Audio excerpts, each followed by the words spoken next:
नमस्कार दोस्तों, आपका हमारे चैनल पर स्वागत है। दोस्तों, इस वीडियो में हम विज्ञान के प्रीवियस ईयर क्वेश्चन को सॉल्व करेंगे जो 2020 से लेकर 2024 के बीच में पूछा गया है और एक एक प्रश्न को डिटेल में एनालिसिस करेंगे ताकि जो हमारे 2025 में कैसे पेपर आएगा उसका आप लोग सही ढंग से एनालिसिस करेंगे और उसकी तैयारी आपका सटीक हो। तो चलिए, इसमें हमारा देखिए, आपको पता है कि 20 टोटल प्रश्न पूछा जाता है, जिसमें से फिजिक्स, केमिस्ट्री और बायोलॉजी तीनों से आपका 20 प्रश्न पूछा जाता है। तीनों का जो रेशियो होता है एकदम बराबर होता है।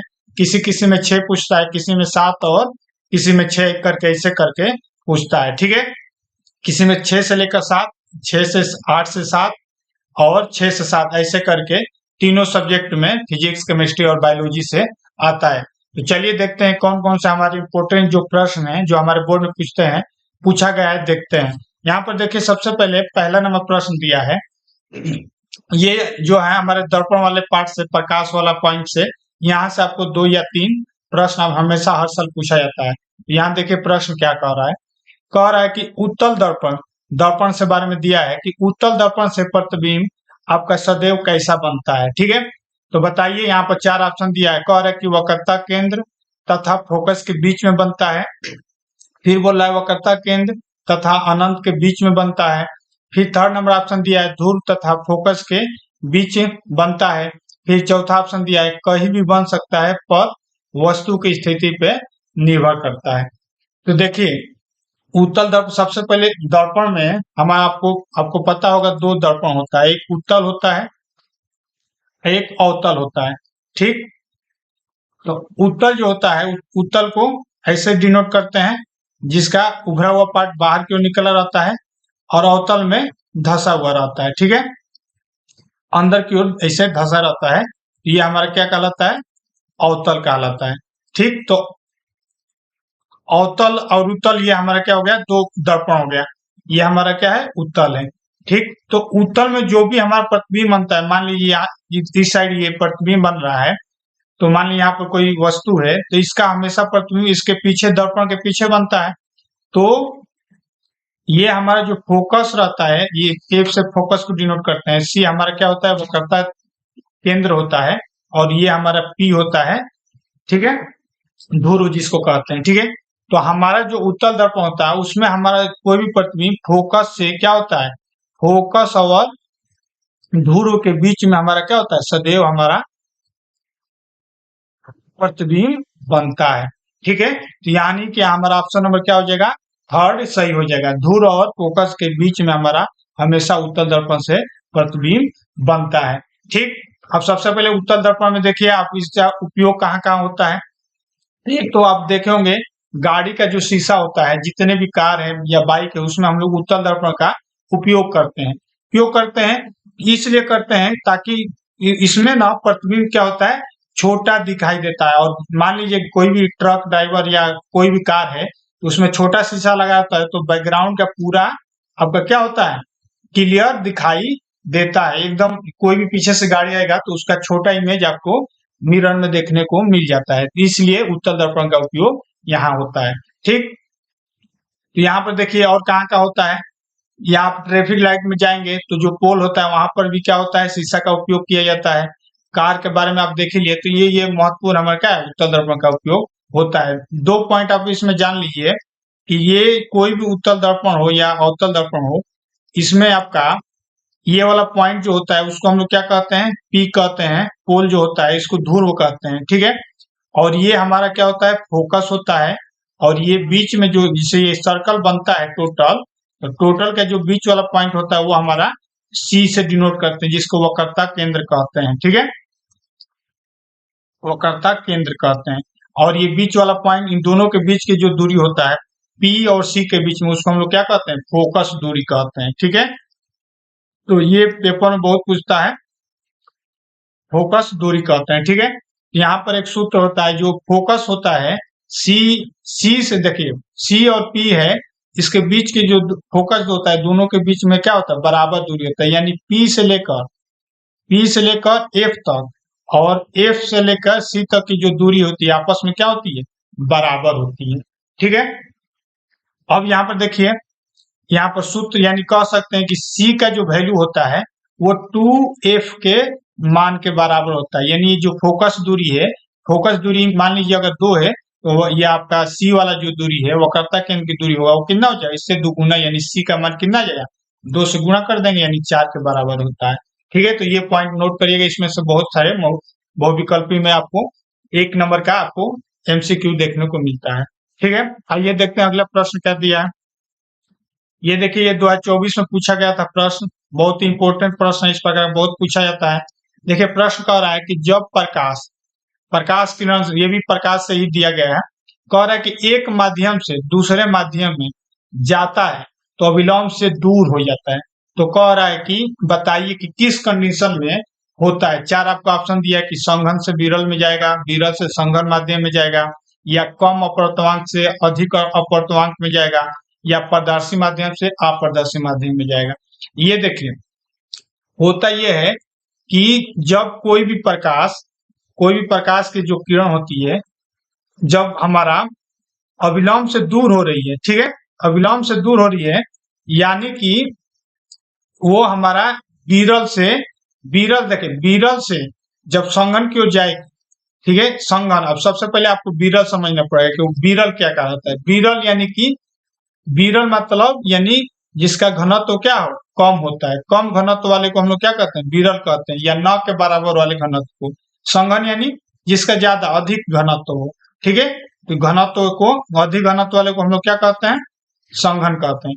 तो देखिए, जब विरल से संघन की ओर जाता है तो लाइट की जो स्पीड भी होती है वो क्या होती है, धीरे। पहले कंडीशन ये होता है कि धीमा हो जाता है, ठीक है।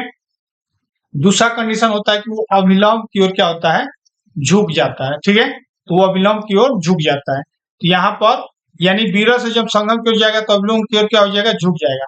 और जब संघन से विरल की ओर जाएगा तो क्या होगा, सेम उल्टा कंडीशन हो जाएगा, वो अविलोम से दूर हटता है। तो यहाँ पर देखिए क्या कह रहा है, प्रश्न कह रहा है कि अविलोम से दूर हो रहा है, यानी अविलोम से दूर हो रहा है, यानी कि हमारा संघन से क्या हो जाएगा, विरल की ओर जाएगा। यानी ऑप्शन नंबर यहाँ पर ए दिया है तो हमारा क्या हो जाएगा, सही हो जाएगा। तो वो मार्कशीट में आप 1 नंबर पे गोला को क्या कर देंगे, भर देंगे।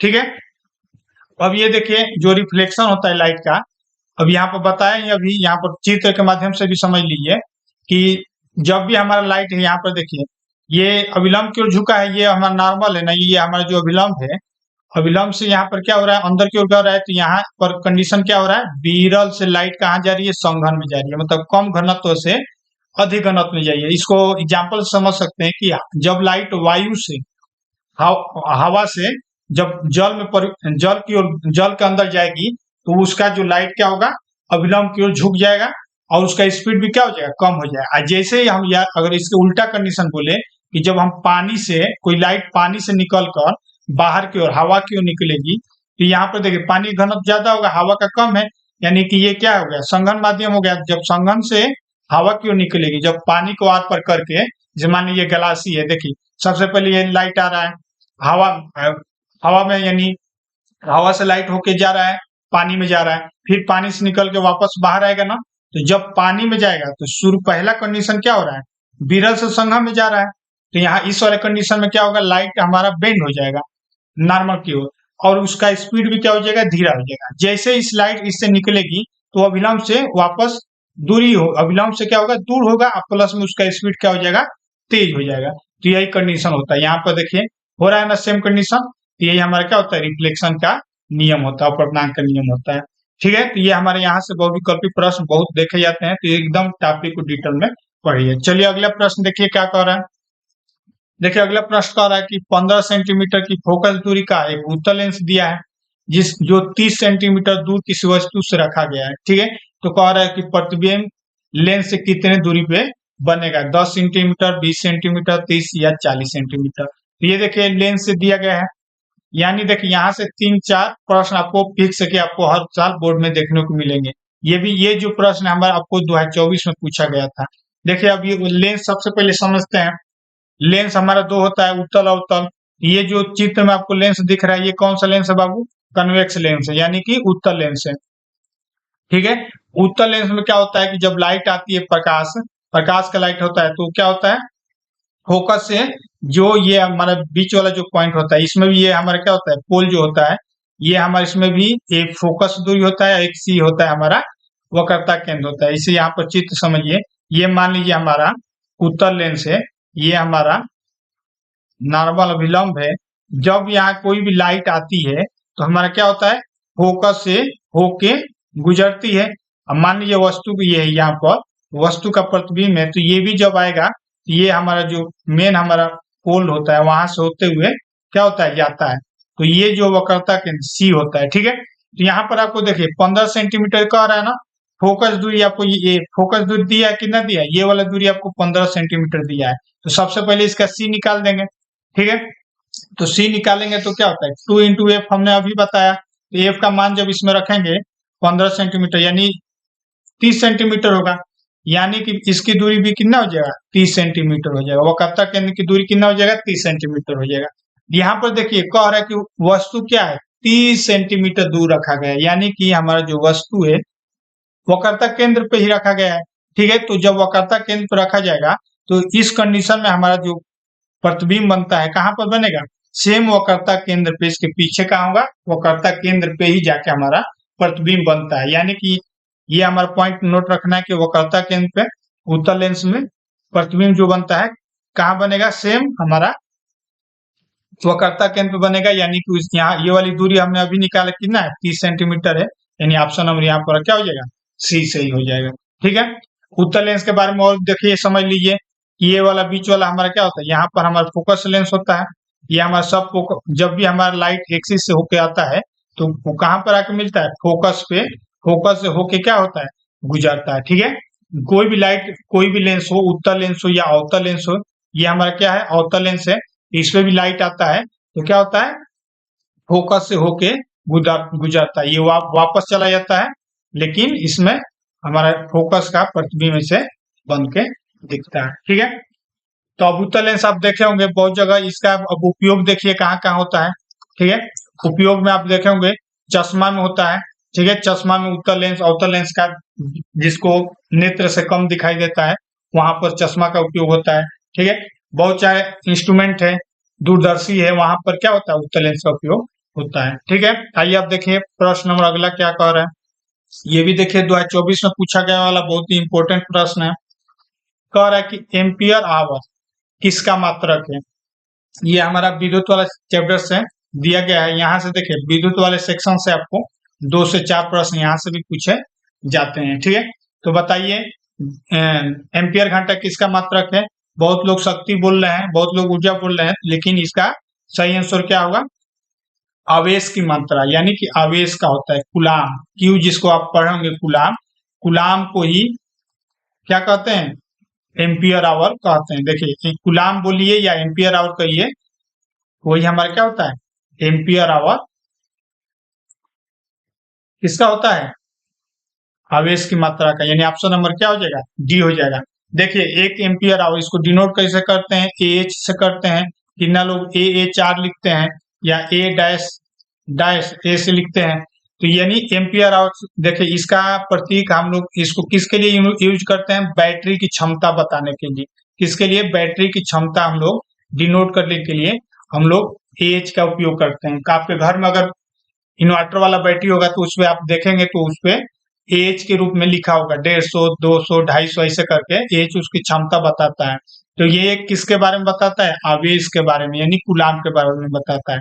तो एक एच का मान जो होता है 3600 कूलाम के बराबर होता है, ठीक है। कितने के बराबर होता है, ये भी अगर पेपर में पूछेगा इसको भी पॉइंट नोट रखिएगा कि एच का वैल्यू जो होता है 3600 कूलाम के बराबर होता है, ठीक है। अब अगला प्रश्न देखिए, ये देखिए सबसे पहले ये देख लीजिए एम्पियर जो मीटर होता है, एम्पियर आवर मीटर, मीटर में भी आप देखे होंगे ऐसा यूनिट चलता है जो जिसमें आप यूनिट निकालते हैं, तो उसमें भी आपका क्या होता है, एम्पियर आवर्स, ऐसे उसमें आप देखेंगे तो एक पॉइंट आपको एच का मिल जाता है, ठीक है। तो आप मीटर में भी एम्पियर आवर जो मीटर होता है उसमें देखेंगे तो इसे दिखता है, ठीक है। अब अगला प्रश्न देखते हैं। अगला प्रश्न कर रहा है चुंबकीय क्षेत्र का मात्रक, बहुत ही इंपॉर्टेंट क्वेश्चन है जो हमारे बोर्ड में बार बार पूछा जाता है। ये 2024 में भी पूछा था और 2023 में भी पूछा था। टोटल हमारा 7 मॉडल पेपर बनता है, तो एक ना कहीं आपको इस टाइप का प्रश्न चुंबकीय क्षेत्र या विद्युत क्षेत्र ऐसे आपको एक नए प्रश्न देखने को मिल जाते हैं। तो बताना है कि इसका मात्रक क्या होता है। तो देखिए चुंबकीय क्षेत्र का मात्रक हमारा एक होता है टेस्ला भी होता है, ठीक है। टेस्ला भी होता है, तो यहाँ पर टेस्ला में नहीं दिया है, हमारा क्या क्या हो रहा है, न्यूटन पर एम्पियर इंटू मीटर, न्यूटन पर एम्पियर स्क्वायर इंटू मीटर। तो हमारी इसका असली क्या होता है, इसका हमारा जो यूनिट होता है न्यूटन पर एम्पियर इंटू मीटर होता है। टेस्ला का जो होता है इसको वेबर जो होता है, वेबर वेबर प्रति मीटर स्क्वायर भी कहा जाता है। और इसको और एक इसका यूनिट है जिसको गॉस कहते हैं, ठीक है, गॉस भी इसको कहते हैं। या तो इसको टी से भी डिनोट करते हैं या न्यूटन पर एम्पियर इंटू मीटर से भी डिनोट किया जाता है। यानी 1T का जो वैल्यू होता है कितना होता है, न्यूटन पर एम्पियर इंटू मीटर के बराबर होता है। देखिए यहाँ पर चित्र में देखिए जो मैग्नेट होता है एन और एस, इसमें ध्रुव जो होता है हमारा टोटल कितना होता है बाबू, 2 ध्रुव होता है, एक एन होता है एक एस होता है। तो इसमें आपका एक चीज पॉइंट नोट रखे रहेगा कि हमेशा एन से हमारा क्या होता है, चुंबकीय निकलता है और एस की ओर क्या होता है जाके मिलता है। एन से हमारा क्या होता है निकलेगा और एस से हमारा क्या होगा जाता है, ठीक है। तो इस ये हमारा क्या है चुंबकीय क्षेत्र है, जो चुंबकीय क्षेत्र की रेखाएं हैं, ठीक है। और भी टॉपिक देख लीजिए, और चुंबकीय क्षेत्र कहाँ से निकलता है, तो ये देखिए पृथ्वी से भी हमारा क्या होता है चुंबकीय क्षेत्र निकलता है, जो सूर्य से आने वाली रेडिएशन की क्या करता है रोकता है। बहुत ही हमारा हेल्प है, नहीं तो जीवन पृथ्वी पर आपको देखने को नहीं मिलता। तो चुंबकीय क्षेत्र का देन है जो सूर्य से निकलने वाले हैवी हैवी जो रेडिएशन है उनको क्या करता है खत्म कर देता है, ठीक है। अब यहाँ पर देखिए इसका चुंबकीय क्षेत्र यहाँ पर हमने भी बताया, इस ग्राफ में भी देख सकते हैं। यहाँ पर हमने अभी बताया कि एन से क्या होता है निकलता है और एस में क्या होता है एंट्री होता है। ये यू आकृति का क्या है हमारा चुंबकीय क्षेत्र, अलग अलग होता है, एक बार होता है। ये देखिए ये हमारा जो है केबल की सहायता से अलग अलग बनाया जाता है। केबल से भी हम लोग क्या करते हैं चुंबकीय क्षेत्र बनाते हैं। और एक परमानेंट, ये दोनों आपका ये चार आपको दिख रहा है ये परमानेंट है, और ये दो क्या है चुंबक, ये जो विद्युत से इलेक्ट्रिकल वाला क्या है चुंबक जो बनाते हैं वो है, ठीक है। यानी हम लोग केबल कोई भी केबल लेंगे, कापर का सही रहता है, कापर का केबल को हम लेके ऐसे मोड़ देंगे और उसमें क्या करेंगे जब करंट को फ्लो करेंगे एक प्लस में जोड़ देंगे एक माइनस में जोड़ देंगे, तो ये जो हमारा कॉइल है ये क्या करता है चुंबक की भांति काम करता है, मैग्नेट ये बनाता है, ठीक है, जो एकदम जिसे एन और एस की तरह प्योर चुंबक की भांति काम करता है, ठीक है। तो ये हमारे जो क्या है इतने जो महत्वपूर्ण प्रश्न हमने आपको बताए।